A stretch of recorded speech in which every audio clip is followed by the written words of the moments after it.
तो आज हम देखेंगे कि कैलेंडर हमें कैसे और कब बनाना चाहिए।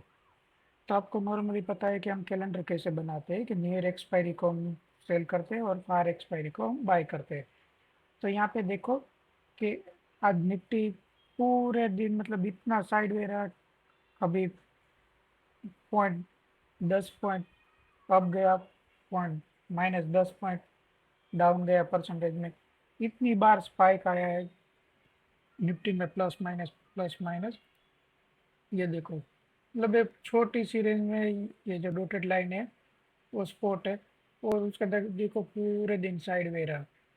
तो आप उसको कैसे, और ये एटीएम लाइन है, यहाँ पे एटीएम लाइन भी हमने शो की है ताकि आपको पता चल सके कि एटीएम क्या चल रहा है। तो हमें पता है कि हम स्टेडल कब, स्टेडल सॉरी, हमें कैलेंडर कब।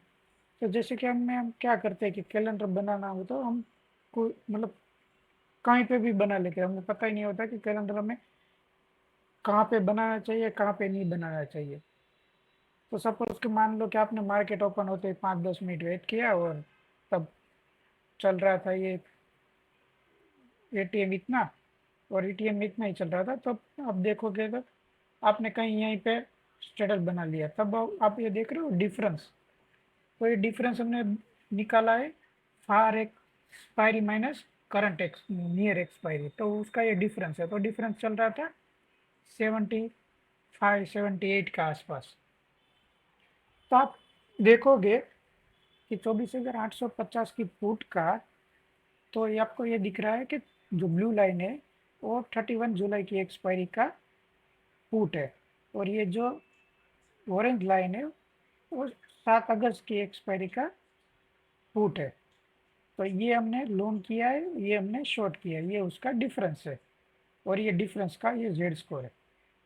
तो आप अगर स्ट्रेटेजी बिल्डर में जाओ तो स्ट्रेटेजी बिल्डर में ये दोनों स्ट्राइक डाल के देखो, तो उसको आपको दिखेगा कि उसका पूरे दिन में डीके मिला है 7 पॉइंट। कितना? Total 7 point. अगर आपने मार्केट ओपन होते ही आपने इसको शॉर्ट किया, मतलब कैलेंडर बनाया होता, तो आपको मार्केट क्लोज तो होते हुए 7 पॉइंट मिला होता। ठीक है। तो आपको कैसे पता होगा कि मुझे कैलेंडर कहाँ बनाना चाहिए, कहाँ नहीं बनाना चाहिए? तो ये टूल्स हमने स्पेशली इसके लिए बनाए कि आपको थोड़ा सा कैलेंडर बनाने में थोड़ा सा एज मिले, क्योंकि कैलेंडर में क्या होता है कि आपको उतना प्रॉफिट नहीं मिलता, मगर आप उसको अगर ये कैलेंडर बनाओगे तो आप देख लेना उसको, उसमें मार्जिन लगेगा आपको 71,000, क्योंकि मार्जिन बेनिफिट मिलता है। तो 71,000 मिल रहा है। आप 71,000 तो मार्जिन, तो आप पूरा मार्जिन तो कट टू कट यूज़ नहीं करोगे, उसके लिए आप रखोगे, चलो 1 लाख मान लेते हैं कि ये कैलेंडर के लिए 71,000 यूज़ हुआ है, और 30,000 ऐसे मार्जिन रखेंगे। तो हम इसके लिए 1 लाख मार्जिन मानते हैं। तो आप देखो यहाँ पे कि अब मैं बताता हूँ आपको ये टूल्स कैसे देख के कैलेंडर बनाना। तो आप देखो, आपको कैलेंडर तभी बनाना है या तो ये कैलेंडर वीएफ के नीचे हो, डिफरेंस डिफरेंस का जो वीएफ लाइन है उसके नीचे हो, तब आप बना सकते हो। और बेस्ट, क्योंकि वीएफ के नीचे काफ़ी बार ऐसा आपको दिखेगा तो आप कंफ्यूज होगे। मेरा बेस्ट तरीका है कि आपको ये जेड इंडेक्स जब -2 चला जाए, उसके बाद जब वो रिकवर करके -2 के ऊपर आए, तब आपको कैलेंडर बनाना चाहिए। तो आप देखो यहाँ पे रिकवर होके जेड इंडेक्स यहाँ पे प्लस -2 के ऊपर आया था, तब देखो डिफरेंस कितना है। तब डिफरेंस है 72। 71.75 है तो हम 72 मानते हैं। ठीक है। तो 70, यहाँ पे 72 का डिफरेंस में आपने कैलेंडर बनाए। अगर वही आपने ये कैलेंडर सुबह आपने यहाँ पे कहीं बना लिया होता, तब देखो यहाँ पे 77 का मिल रहा होता आपको।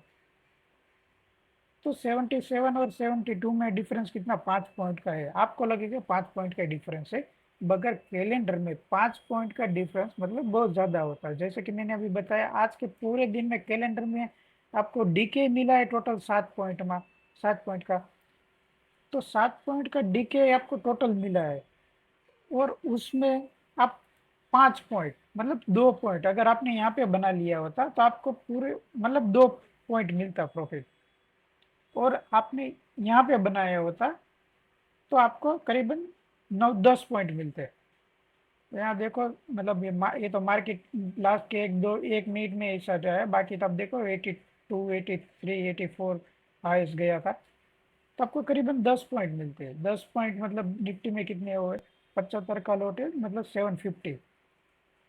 750 हमने, वैसे तो मार्जिन हमारा लग रहा है 71,000 ही, उस हिसाब से गिने तो हम 1% का प्रॉफिट निकाल रहे हैं।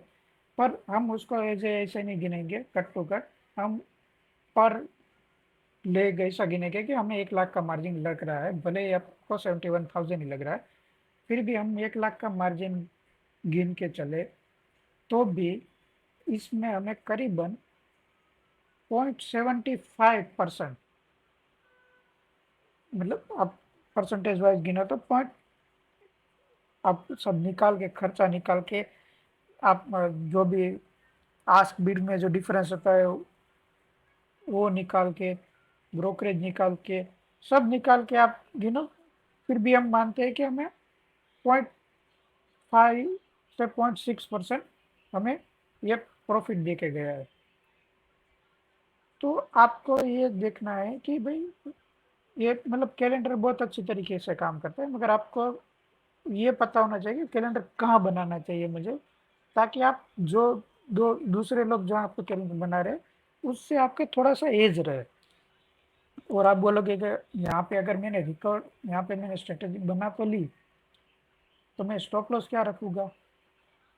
यहाँ पे अगर आप कैलेंडर बनाते हो तो आपको देखना होगा कि दोनों का कैलेंडर का जो भी मतलब उसका जो भी डीके होगा, तो आप देख रहे हो पूरे दिन का 7 पॉइंट का डीके मिल रहा है, ठीक है। तो उसमें इसमें आप क्या कर सकते हो कि भाई आप यहाँ से 10 पॉइंट का, यहाँ से 10 पॉइंट का स्टॉप लॉस रख लो, क्योंकि आप ये जेड स्कोर -2 को भी आप स्टॉप लॉस रख सकते हो। मगर इसमें क्या होगा कि भाई यहाँ पे अगर आपने ट्रेड लिया तुरंत आ गया तो आपका स्टॉप लॉस हो जाएगा, और यहाँ पे आपका इतना लॉस भी नहीं होगा तब। तो आप यहाँ अगर यहाँ पे बनाते हो तो आपको करीबन 6 से 7 पॉइंट का स्टॉप लॉस मान के आप स्ट्रेटेजी बना सकते हो। तो आप मानो कि आपने यहाँ पे ट्रेड बनाया होता तो उसकी जगह आपने यहाँ बनाया, तो आपको ऑलरेडी 5 पॉइंट का एज मिल रहा है। 5 पॉइंट मतलब आपको ऑलरेडी 0.4% का ऑलरेडी एज मिल रहा है।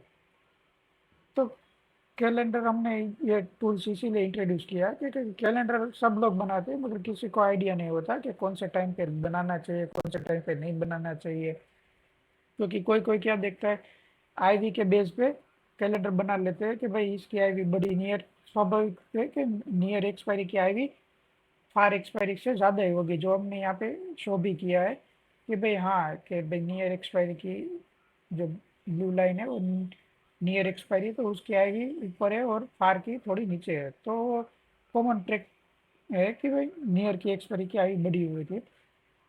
तो वो आप वो भी आप यहाँ से देख सकते हो कि एग्जैक्ट यहाँ पे नियर की एक्सपायरी यहाँ पे स्पाइक हुई थी और पार की उतनी स्पाइक नहीं हुई थी।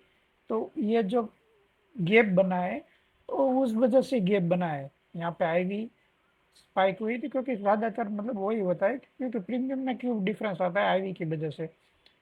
तो आप वो देखोगे तो यहाँ पे डिफरेंस भी उसी वजह से आया। तो आप उसको इस तरह से रीड कर सकते हो और अपना कैलेंडर आप बेटर तरीके से बना के पूरा एज यहाँ पे दूसरे के कंपेटिटिव में ले सकते हो। अगर आपको ऐसी स्ट्रेटेजी और भी हमारे यहाँ टूल्स है, ऐसे भी कोई सीखना है, आप कोई भी ऐसे बना सकते हो। अगर आपने आपको 2 स्ट्राइक ऐड करनी है, यहाँ पे कॉल भी ऐड कर सकते हो। कॉल ऐड मतलब चल आपने कॉल और पुट दोनों नियर एक्सपायरी का ले लिया और 7 अगस्त की एक्सपायरी का बाय कर लिया, वो भी आप एनालिसिस कर सकते हो। तो भी आप देख सको आपको क्या बनाना होता है, यहाँ पे आप यहाँ पे बनाया होता आपने। तो 172 और देखो यहाँ पे गया है 187। तब इसी तरीके से कितने भी स्ट्राइक आप यहाँ पे ऐड कर सकते हो। और आपको ओनली पुट का देखना है, एटीएम का दिखाएगा और एटीएम कॉल का दिखाएगा कैलेंडर क्या चल रहा है, और ये एटीएम स्ट्रेडल का कैलेंडर दिखाएगा। तो एटीएम स्ट्रेडल का है मतलब, तो आपको एटीएम स्ट्राइक ऑन रखनी पड़ेगी ताकि आप पता चले कि अभी जो डेटा दिख रहा है कौन सी स्ट्राइक का दिख रहा है। और आप जैसे यहाँ पे देख के, अगर यहाँ पे देख के आपने कोई भी स्ट्रेटेजी बनाई, ठीक है, तो आपको फिर वो बनाई तो वो स्ट्राइक फिर आपको यहाँ ऐड करके यहाँ पे प्रॉपर अपना स्टॉप लॉस और कहाँ पे चल रहा है कहाँ नहीं चल रहा है वो देख के आप अपना डेटा एनालिसिस कर सकते हो और स्टॉप लॉस लगा के आप प्रॉपर स्टडी कर सकते हो। तो ऐसे ही एनालिसिस आपको करनी है तो हमारे वेबसाइट है optionlab.in, वहाँ पे आप जा सकते हो और रजिस्ट्रेशन करके आप ये एक्सप्लोर कर सकते हो। आप यहाँ से बैक टेस्टिंग भी कर सकते हैं, पिछले कोई भी डेटा हो उसको आप स्टडी करना है तो वो भी कर सकते हो। तो ऐसे ही जानकारी के लिए हमारा चैनल सब्सक्राइब कर सकते हो, ऑप्शन लैब प्लॉटिंग।